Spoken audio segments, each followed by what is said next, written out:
Est passé discrètement au milieu de la nuit à l'Assemblée nationale. Les députés votent l'obligation de transparence fiscale pour les grandes entreprises quand, à 1 h du matin, le gouvernement, par la voix de son secrétaire d'État au budget, Christian Eckert, demande un nouveau vote. La suite de l'histoire avec Lila Bellili et Sébastien Rayou.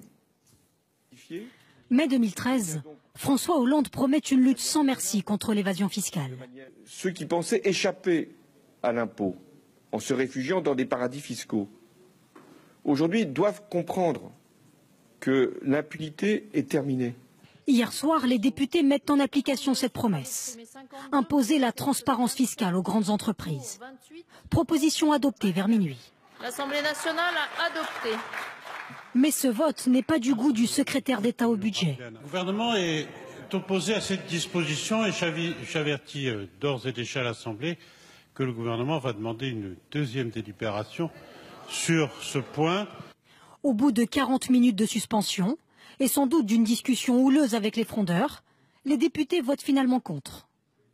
On a un gouvernement qui, sur cette question-là, alors que jusqu'à maintenant il avait été très en pointe, a décidé de ralentir, soumis à quelques pressions, à la demande du MEDEF et quelque part c'est très regrettable. Avec cet amendement, les grandes entreprises auraient dû déclarer en ligne leurs activités et leurs impôts payés dans chaque pays.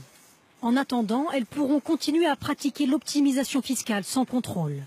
Quant à la fraude fiscale, elle représente un manque à gagner pour l'État d'environ 80 milliards d'euros. Ouh, on n'a pas fini d'en entendre parler de cette histoire, Victor.